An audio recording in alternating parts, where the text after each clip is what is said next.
à toutes les familles des victimes de ce jour tragique, qui sont restées dignes dans l'épreuve et n'ont pas cédé au découragement.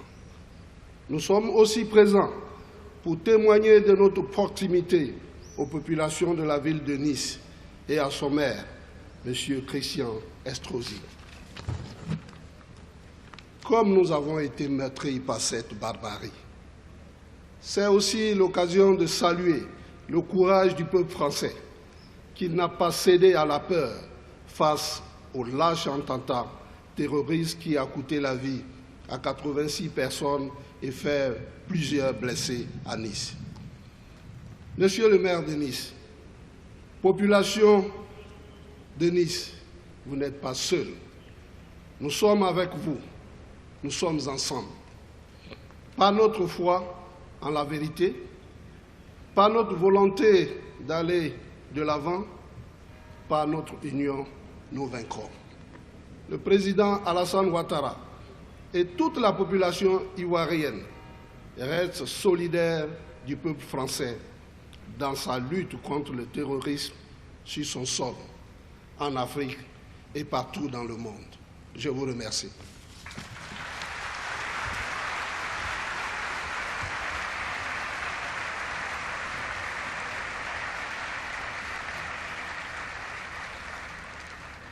Monsieur le Président de la République française, Emmanuel Macron, Monsieur le maire de Nice, Christian Estrosi, Mesdames et Messieurs les élus de France et du monde, chers amis, chers Niçois, au nom des Tunisiens, des Soussiens, je vous remercie de m'avoir invité à cette cérémonie. Je veux saluer toutes les personnes ici présentes aujourd'hui et celles qui nous regardent via les médias, dont certains probablement ont perdu les proches dans des attentats terroristes.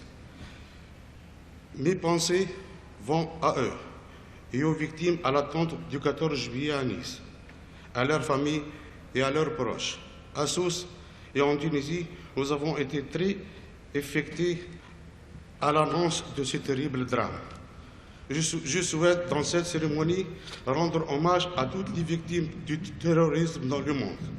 Une pensée particulière aux victimes de l'attentat survenu le 26 juin 2015 à Sousse, ayant fait 39 morts et plusieurs blessés, et aux victimes de l'attentat du 14 juillet 2016 à Nice.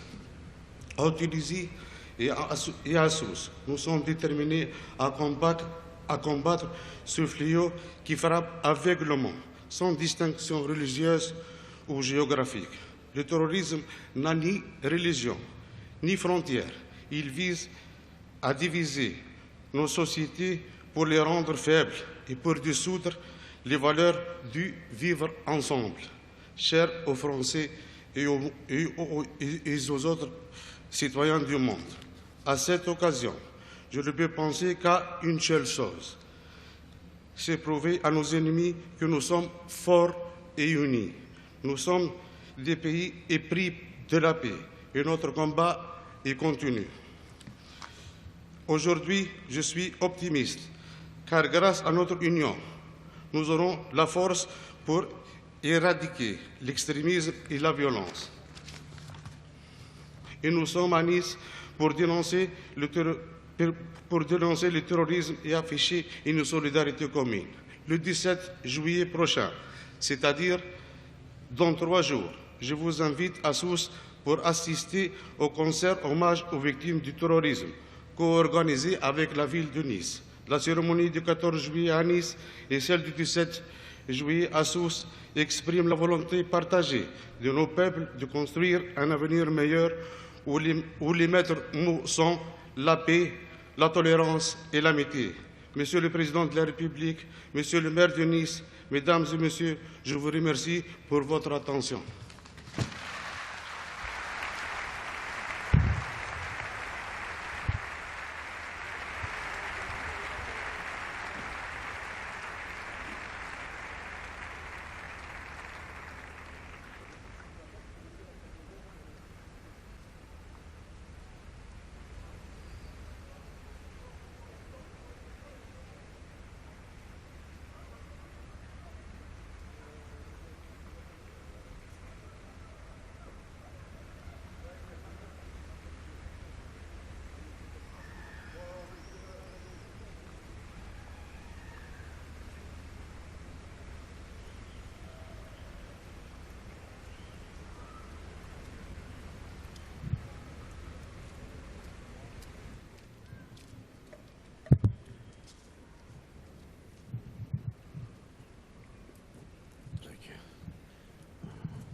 Monsieur le Président de la République, Mesdames, Messieurs, le texte que nous allons lire est de Jean-Marie Gustave Leclésio, niçois, prix Nobel de littérature. Il a écrit ce texte au lendemain de l'attentat du 14 juillet 2016 et il a été publié dès le 19 juillet dans la revue Le Point. Je suis née à Nice. J'y ai grandi. Il n'y a probablement aucun endroit au monde que je connaisse mieux. Chaque rue, chaque quartier de cette ville, chaque coin et recoin, je sais où cela se trouve. J'y suis allée un jour ou l'autre. J'en connais le détail, le petit rien qui fait que c'est cela et rien d'autre. La prom, comme on l'appelle à Nice avec affectation et affection, c'est la plage. Les filles qui déambulent 2 par 2 en mini-short, les garçons en espadrille, les pédalos, les buvettes avec leurs tables de ping-pong en sous-sol. Quand j'avais 17 ans, on y allait, mais comme ça, sans plus, sans y croire vraiment, pour jouer aux touristes. La prom avait une histoire pourtant, celle de ces fameux Anglais qui, au milieu du 19e siècle, avaient été émus par la misère des Niçois et avaient voulu leur venir en aide en échangeant chaque jour un panier de pain contre un panier de cailloux. Un miracle à l'anglaise, afin de ne pas ajouter à la charité l'humiliation. Les cailloux, ils avaient servi à la construction d'un chemin le long de la mer, la promenade des Anglais. La prom, quand j'ai commencé à y aller, n'était plus fréquentée par les remarquables excentriques et par peu de millionnaires. Elle était plutôt le rendez-vous des retraites confortables qui se chauffaient au reflet du soleil sur les balcons des immeubles modernes en attendant la bataille de fleurs ou le défilé de carnaval.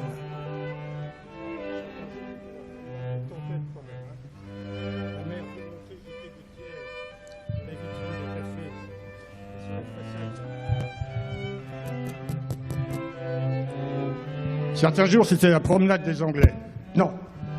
Certains jours, c'était la promenade des tempêtes. La mer démontée jetait des pierres sur les vitrines des cafés et sur la façade du palais de la Méditerranée. Certains soirs d'été, un dissident nommé Fontan dissertait sur les nouvelles limites du monde selon les langues et dessinait sur une carte du monde. Tout cela est ancien, mais c'est resté pour moi l'identité de cette partie de la ville, entre exotisme et naïveté, adolescence insolente et maturité résignée. Ce qui arrive à Nice, ce crime monstrueux, indescriptible qui a frappé ce lieu et qui a tué tant de promeneurs innocents, de familles avec leurs enfants, un jour de fête, me touche doublement. Parce que j'y suis souvent allé, autrefois, portant mes filles sur mes épaules, pour qu'elles puissent voir le feu d'artifice sans être bousculées par la foule. Et aussi, et surtout, parce qu'en tuant ces innocents, l'assassin a détruit, a sabré et meurtri ce qui nous attache, la vie. La vie, et non pas la pavane de luxe et de vanité, telle qu'un esprit confus peut l'imaginer, non, mais la vie ordinaire, avec ses menus plaisirs, ses fêtes patronales, ses historiettes amoureuses sur la plage de Galets, ses jeux d'enfants aux cris stridents, ses baladeurs à roller ou ces petits vieux somnolents sur leurs chaises longues, ces autostoppeuses ébouriffées, ces photographes de coucher de soleil. La tragédie entre ici, aveuglément. Elle broie les corps et les rêves. Elle tue les enfants qui ont encore dans les yeux les gerbes d'étincelles du bouquet final dans les nuages roses. Que soit maudit l'assassin qui a ouvert cette blessure dans cette ville, qu'a-t-il pensé? Qu'a-t-il voulu au moment où son camion s'est lancé dans la foule, a broyé le corps des enfants dans les bras de leurs parents? Qu'a-t-il entendu dans leurs cris avant le silence de la faim? Que périsse le monde puisqu'il ne voulait plus y vivre. C'est ce qu'il a voulu. C'est ce que nous devons refuser. Cela sera difficile, peut-être impossible, peut-être. Comment pouvons-nous écarter le voile du néant pour tenter de retrouver la vie? Comment refermer les bords de cette plaie? La mémoire des innocents fauchés sur la prom, ce soir du 14 juillet 2016, nous aidera peut-être. Alors, pour y croire, nous devrons imaginer comme les Japonais, leur âme flottant pour toujours dans le ciel, au-dessus de la mer comme un vol de merveilleux papillons.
Salma Al-Rodor, 18 ans. Silan Haïdine, 19 ans.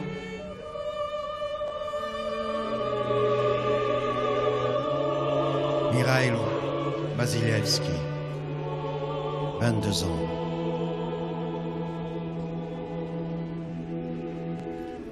Léa Mignasabal, 69 ans. Myriam Belazouz, 29 ans. Alina Bogdanova, 27 ans. David Bonnet, 44 ans.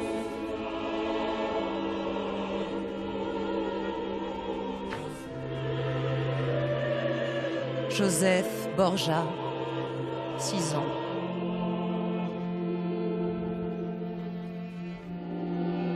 Remedios Borja, 24 ans. Laura Borla, 13 ans et demi. Adib Bousfia, 50 ans.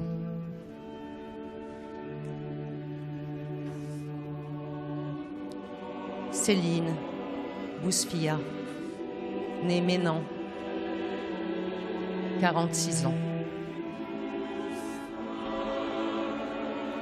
Aldia Bouifan, épouse Bouzaouit.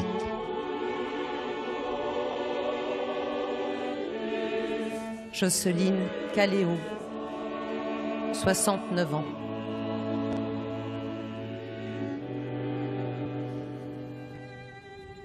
Odile Galéo, 44 ans.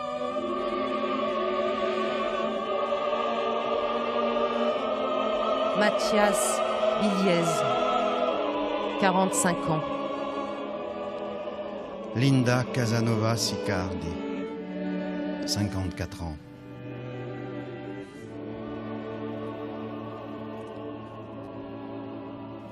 Mario Casati, 92 ans. Maria Grazia Ascoli, 72 ans.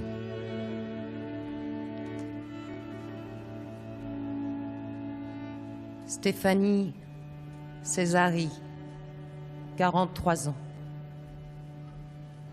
Hervé Chadeau, 44 ans.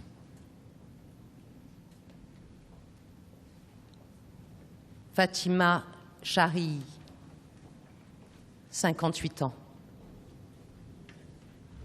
Igor Cheleshko, 47 ans.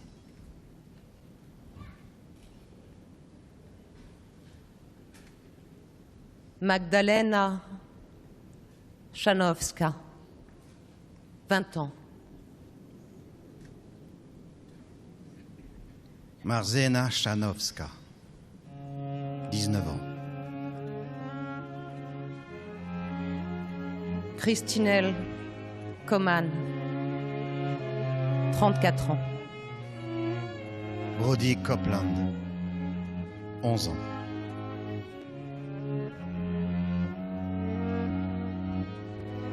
Sean Copeland, 51 ans.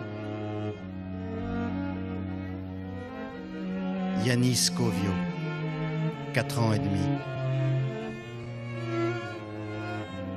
Angelo D'Agostino, 71 ans.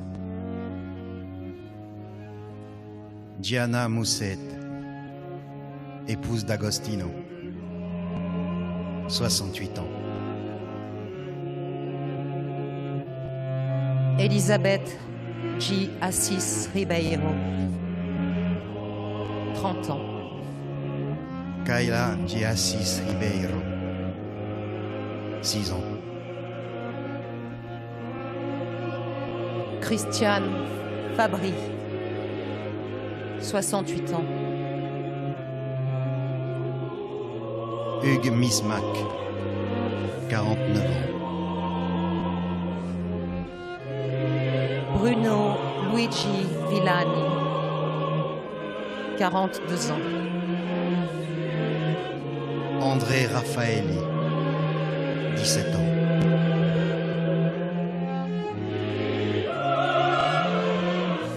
Zaya Ferkouz, épouse Ramouni, 71 ans. Narine Gasparian, 34 ans. Emmanuel Grout, 48 ans. Mehdi Achadi, 13 ans et demi.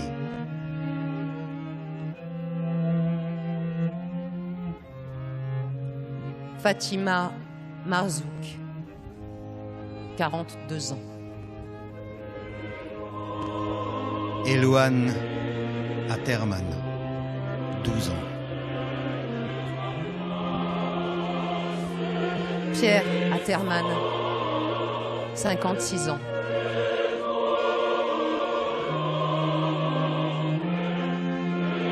Françoise Atterman, 56 ans. Jean-Pierre Joussemet, 78 ans. Olfa Kalfala, 31 ans. Kilan Mejri, 4 ans. Romain Knecht, 10 ans. Sikar Krusberg, 20 ans. Bilal Labaoui, 28 ans. Thérèse Leroy, épouse Michel, 72 ans.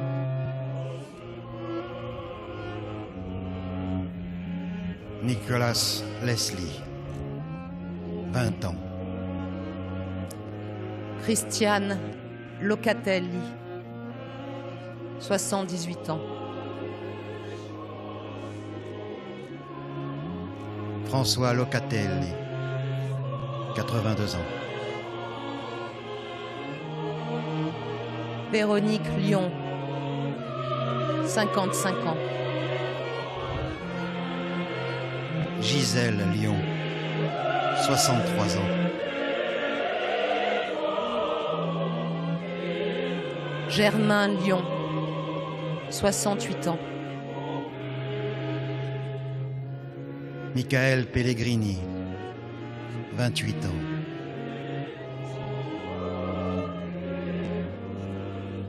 Yanis Malvezine Sarawi, 8 ans. Laurence Sarawi, 49 ans.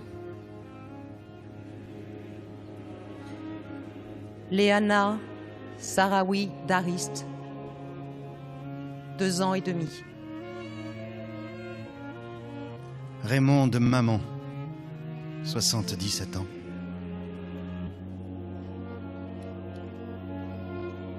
Robert Marchand, 59 ans. Carla Caveglio, épouse Massardi, 47 ans. Tatiana Mohamedova, 61 ans. Camille Muris, 27 ans. Sylviane Noyant-Roux, 79 ans. Lionel Desforges, 69 ans. Romane Ekmalian, 56 ans. Natalia Otto, 57 ans. Luba Panchenko, 59 ans.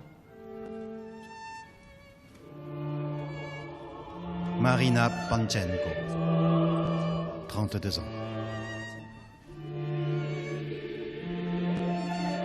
Sylvia Panchenko, 2 ans. Laurence Rasteux, 46 ans.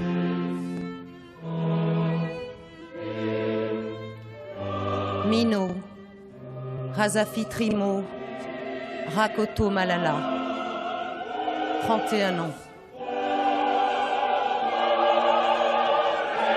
Ludivine Rodier, 24 ans. Ludovic Rodier, 15 ans.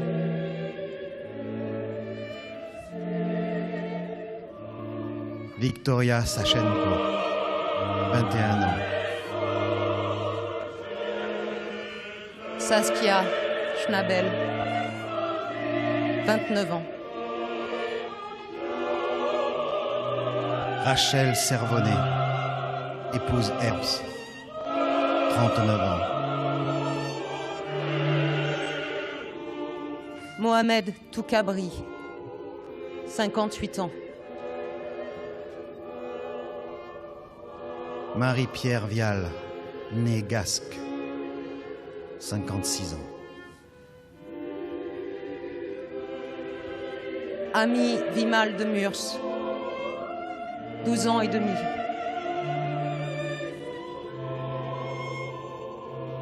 Jacqueline Wurtlin, 64 ans. Patricia Zanon, 62 ans.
Mesdames et messieurs, en mémoire des victimes, nous allons observer une minute de silence.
Les étoiles pour témoins.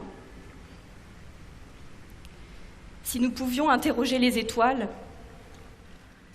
aurions-nous accès aux vérités qui dispersent les hommes depuis la nuit des temps? De là-haut, en tout cas, elles surplombent les petits espaces clos de chacun. Qu'ont-elles vu, le 14 juillet dernier, sur la promenade des Anglais. Une soirée d'été au cours de laquelle des gens se rassemblent en nombre. Une fête nationale où l'on célèbre en actes la diversité de ses racines, l'infinité de ses branches. Un feu d'artifice comme on sait les faire à Nice. De la lumière, des couleurs, des yeux qui brillent, de la contemplation, des petits sur les épaules de leur papa, des mamans qui les aident à grimper, et derrière eux, des mains qui s'étreignent en attendant la suite sur la promenade de la vie. Et puis le ciel s'est obscurci. En dessous de lui, le tonnerre remplaçait les éclats de feu et l'orage des marais, comme pour prévenir de quelque chose, comme si la nature annonçait les folies de tout en bas. Mais les gens marchaient encore. Ils parlaient encore, riaient encore, rêvaient d'un monde aussi juste que leur joie simple. L'horreur avait pourtant tranché pour eux, au mépris des étoiles que l'on voit depuis tous les continents lorsqu'on lève un peu les yeux. Un camion a foncé dans la foule et a déchiré la France. L'onde de la mort fut terrible, de quoi faire taire son propre écho. Nous ne trouverons jamais les mots. 86 anges se sont envolés trop vite, en plongeant la ville dans un silence figé, jusqu'au creux des vagues de sa mer noircie. Ce silence, nous l'entendons encore.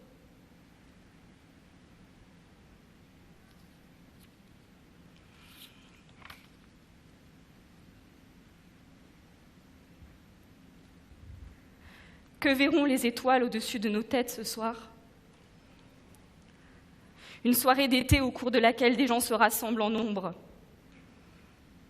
Une fête nationale par laquelle on pleure la diversité de ses morts, l'infinité de ses victimes.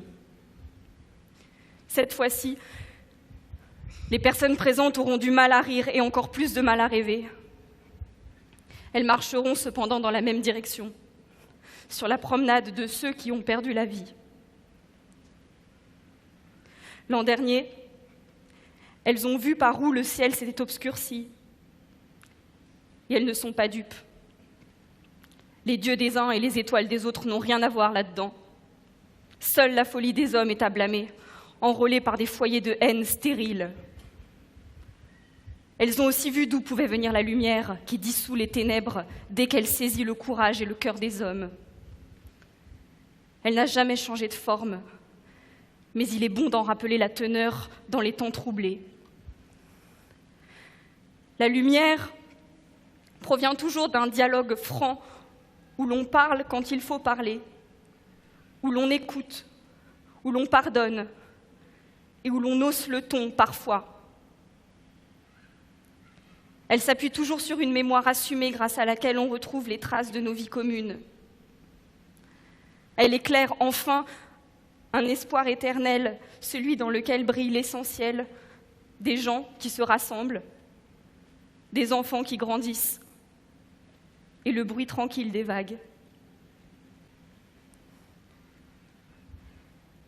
Est-ce de la même lumière que sont faites les étoiles? Osons le croire. Les 86 anges qui scintillent ce soir sont là pour en témoigner.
C'était il y a un an, jour pour jour. La France était frappée en plein cœur par la barbarie, ici, à Nice. Nice, notre ville. Nice aux confins de la Méditerranée. Nice, où il fait bon vivre. Nice, ville du soleil.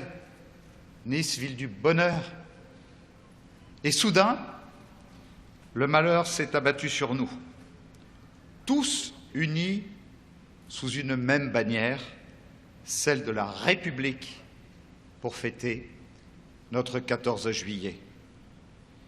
Et sur ce lieu magique auprès du monde entier, notre promenade des Anglais, celle où tous les Niçois, depuis l'enfance, se ressourcent, font leurs premiers pas, et où ils s'émerveillent de la beauté de la baie des Anges. En ce jour de fête nationale, sur ce rivage créé pour le bonheur, Nice a partagé avec toute la nation une nouvelle page tragique de l'histoire de France.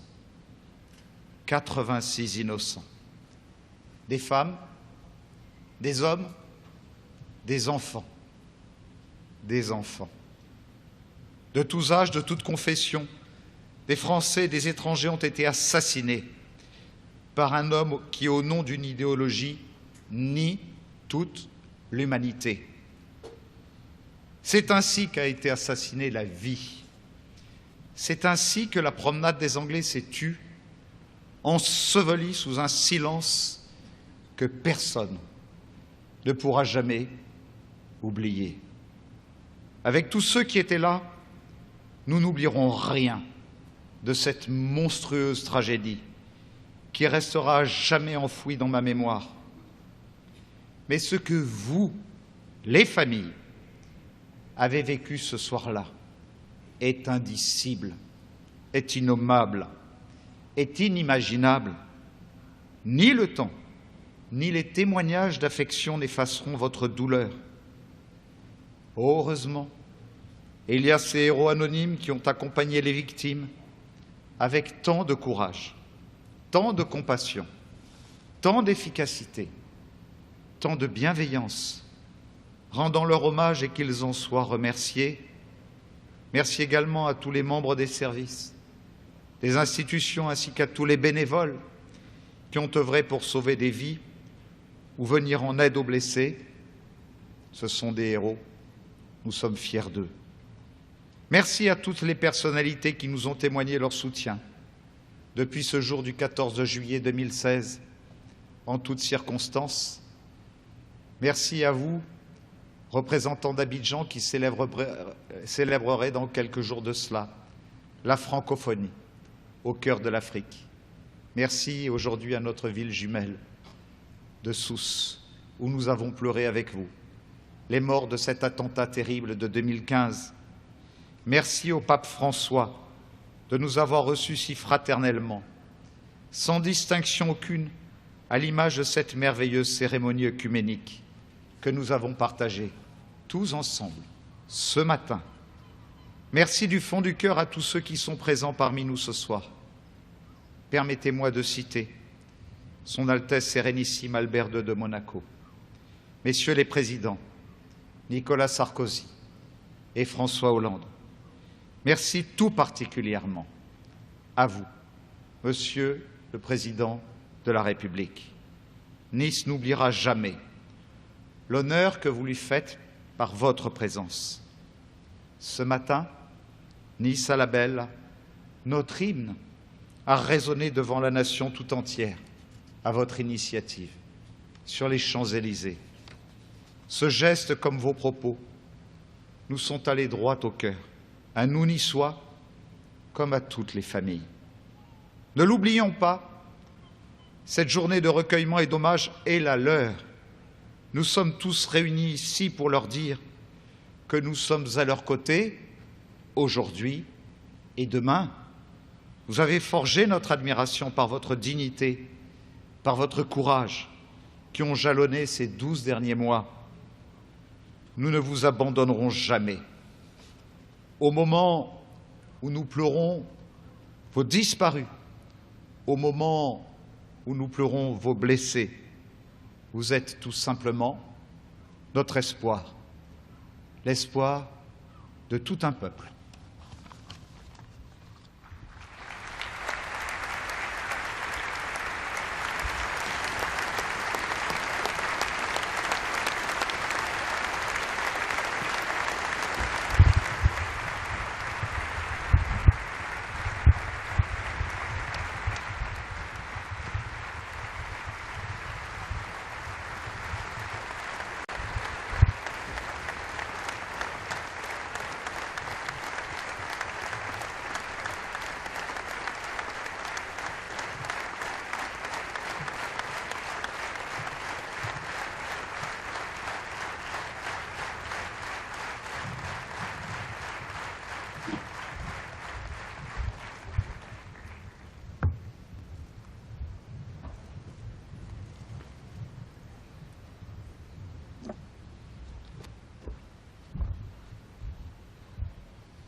Messieurs les présidents de la République,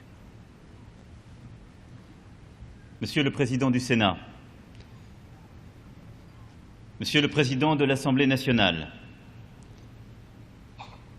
Mesdames et Messieurs les ministres, Monsieur le maire de Nice, Mesdames et Messieurs les parlementaires, Prince Albert de Monaco, Messieurs les préfets, Madame la Présidente et chers membres de l'association Promenade des Anges, chères victimes, chères familles de victimes, Mesdames et Messieurs, chaque Français se souvient d'où il était le 14 juillet 2016. Chacun a ressenti dans sa chair l'immense violence qui, ce soir-là, s'est abattue sur vous. Quelques instants après 22h30, un peu plus de 4 minutes, plus de 30 000 personnes dans les rues,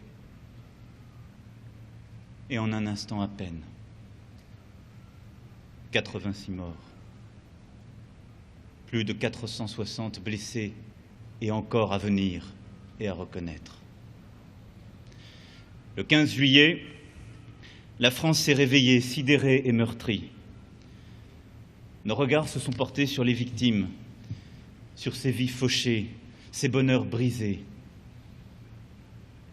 Et puis, nos regards se sont portés sur vous, les familles, les victimes, les survivants.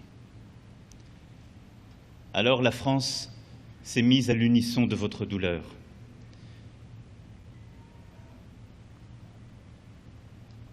Nous avons oublié le nom de cet anonyme meurtrier,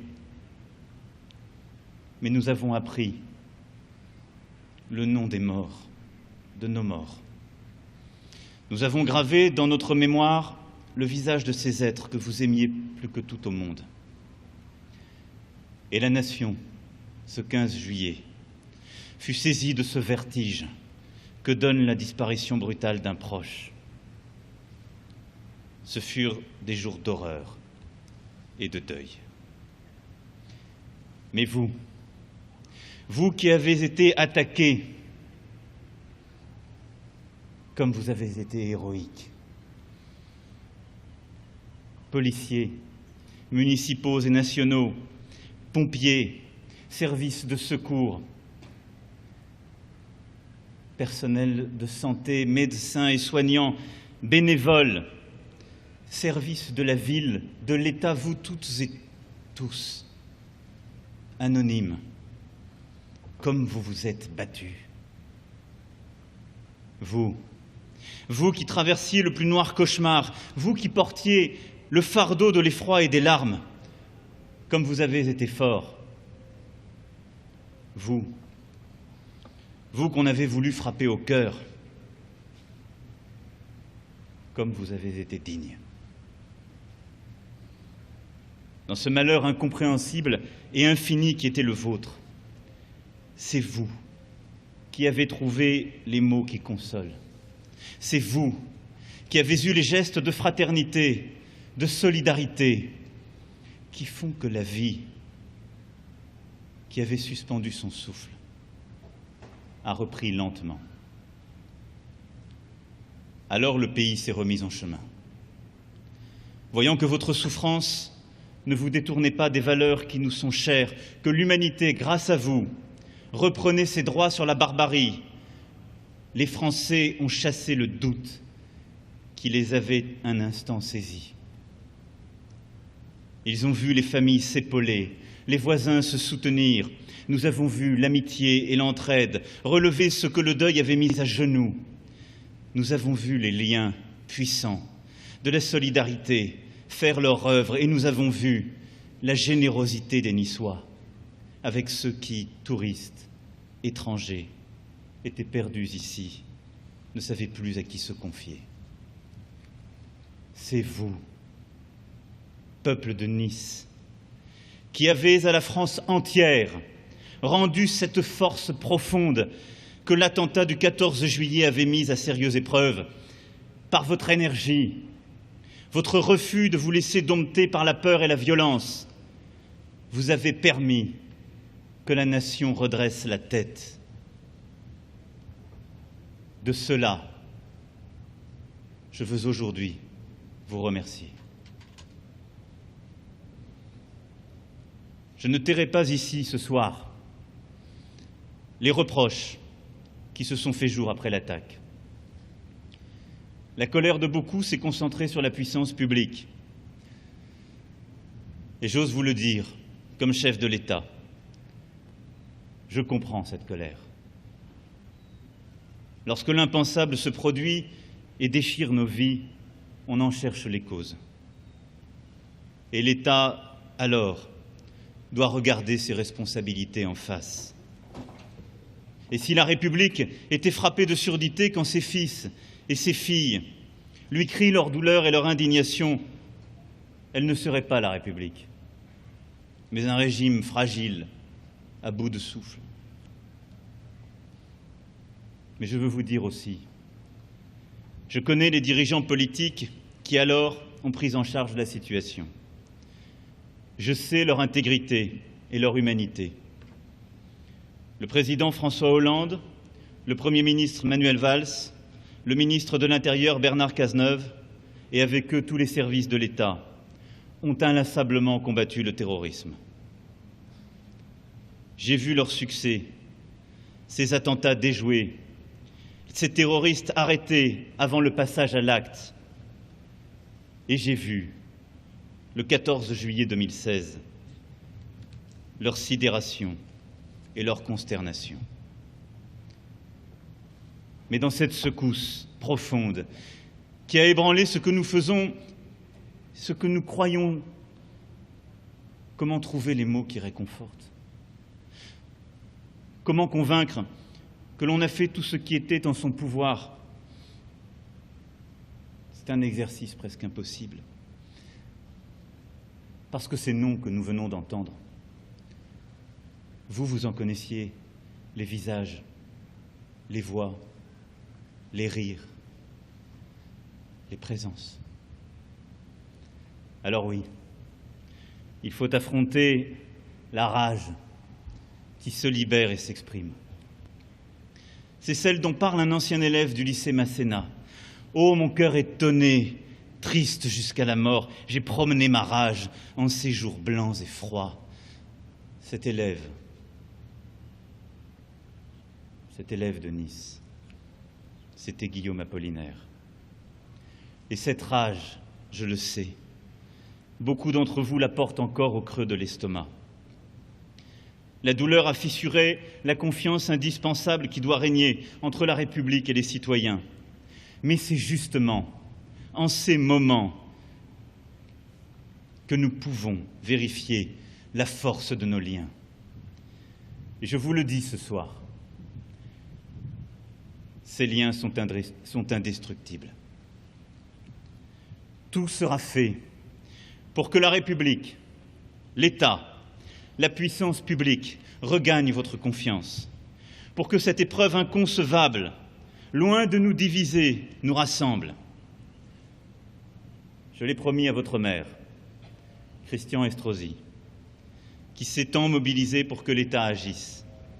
Mobilisé comme maire, mobilisé comme fils passionné de cette ville de Nice. Je lui ai promis, c'est le rassemblement complet auquel nous arriverons. Et le visage que vous montrez aujourd'hui, c'est celui d'une France réconciliée, d'une France qui a souffert, qui a été attaquée, qui a peut-être un moment douté, dont je ne sais que trop la rage et la douleur, mais qui est là, rassemblée. L'État ne vous abandonnera jamais, pas plus qu'il n'abandonnera la recherche de la vérité, le châtiment des coupables, mais aussi le soutien humain, juridique, financier qu'il doit aux victimes. L'État ne se soustraira ni à son devoir de clarté, ni à son devoir de compassion. L'exemple de dignité et de courage que vous avez donné ne peut pas, ne doit pas se heurter à la froideur bureaucratique. C'est pourquoi je sais le travail qui a été fait durant les 2 dernières années pour reconnaître les situations des victimes, le droit des victimes. Tout sera maintenu. Et c'est pourquoi j'ai souhaité que tous les ministères concernés s'engagent aux côtés des victimes, sous la responsabilité d'une personnalité d'expérience qui pour vous sera gage d'écoute et d'efficacité. Et je le sais, c'est d'une aide juridique, concrète, administrative, mais aussi d'une aide pour la santé, le transport, les enfants, la vie administrative et le quotidien dont vous avez besoin. C'est cela, ce qui sera assuré pour vous. Je m'en porte ici garant. C'est pour vous témoigner cette détermination pleine et entière à vous accompagner qu'à l'invitation de votre mère, j'ai voulu être auprès de vous ce soir. C'est pour cela aussi que j'ai souhaité décorer les agents de la police nationale qui ont arrêté le cours de ce camion semeur de morts, mais aussi celles et ceux qui ont soigné les victimes avec un dévouement infini, mais aussi votre police municipale, mais aussi ces anonymes héroïques que vous avez acclamés il y a quelques instants. La puissance publique, c'est cette somme de femmes et d'hommes qui consacrent leur vie à protéger, à secourir. C'est leur métier. Mais il est des circonstances où l'engagement humain dépasse l'engagement professionnel. Et le 14 juillet 2016, ils furent le visage de cette France qui, ce soir, se tient à vos côtés. C'est enfin pour cela que nos armées, nos forces de police et de gendarmerie, mais aussi nos sapeurs-pompiers, les personnels hospitaliers sont largement représentés ici. D'abord parce qu'ils incarnent la nation, mais aussi parce qu'ils sont en première ligne dans cette lutte contre le terrorisme. Je vous le dis, au-delà de ce moment de deuil et d'émotion que nous partageons ce soir, ce que je vous dois, ce que nous vous devons, c'est de poursuivre inlassablement cette lutte contre le terrorisme. Ce que veulent nos assaillants, c'est simplement nous voir pleurer. Et vous avez répondu par votre dignité.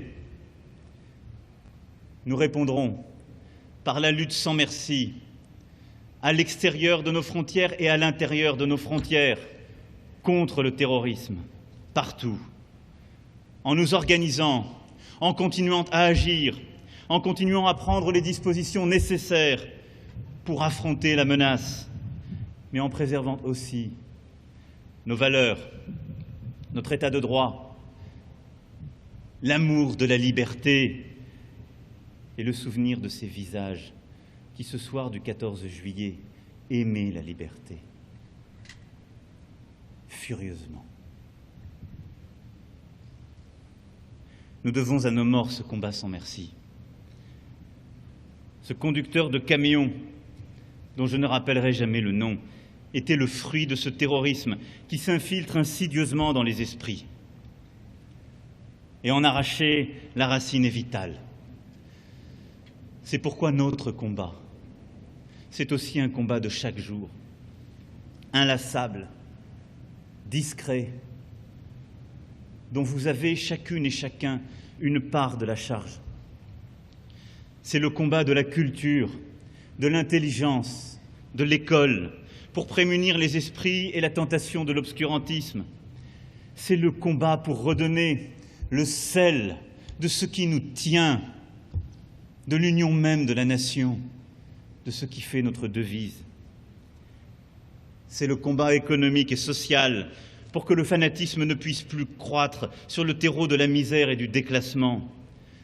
C'est un combat moral de civilisation que nous menons. La mort abominable des vôtres doit nous renforcer dans la certitude qu'il faut livrer ce combat sans aucune complaisance. Car Nice, cette ville ancrée dans la Méditerranée millénaire, ce carrefour de langues et de cultures, cette ville d'art, d'écrivains, cette ville de beauté, a montré par la réaction de ses citoyens ce que peut la civilisation contre la barbarie. C'est cela votre exemple. Ce soir-là à Nice, il y avait le monde entier. Parce que l'histoire de Nice, c'est le monde entier. C'est cette ouverture, c'est cette ville triomphante de la Méditerranée qui a toujours regardé, porté fier nos couleurs et accueilli. Et c'est pourquoi ce combat qui est le nôtre ne sera jamais un combat de la fermeture, du repli, de la bêtise, un combat qui nous fera oublier d'où nous venons et ce qui nous tient. Et votre dignité, mesdames et messieurs, votre dignité a rendu cela possible.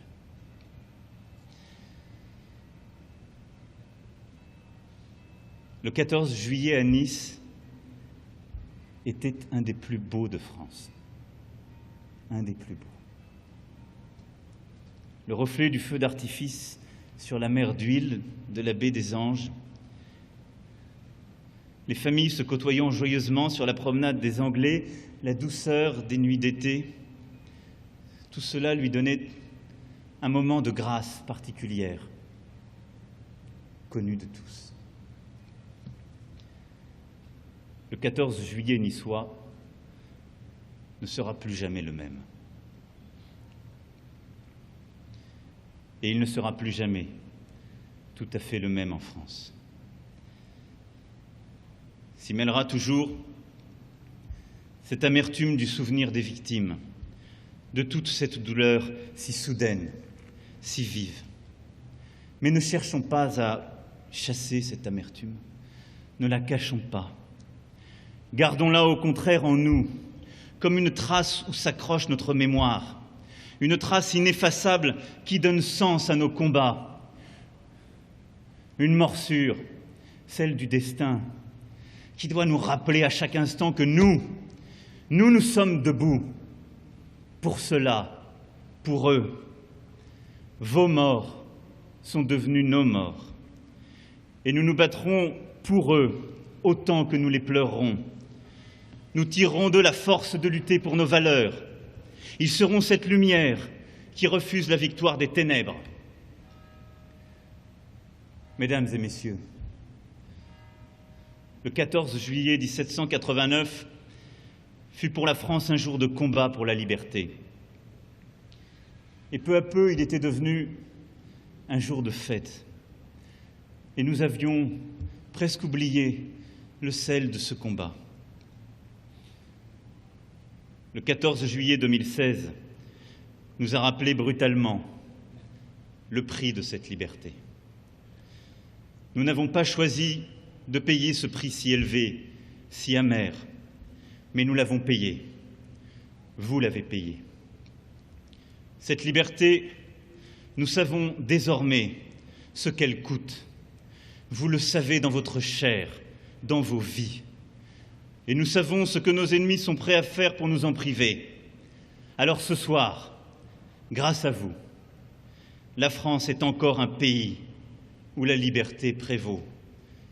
Et ce soir, mesdames et messieurs, à Nice, grâce à vous, cette formule consacrée, tant de fois entendue, je vous la dis avec le sentiment d'une dette et d'une gravité toute particulière. Vive la République et vive la France.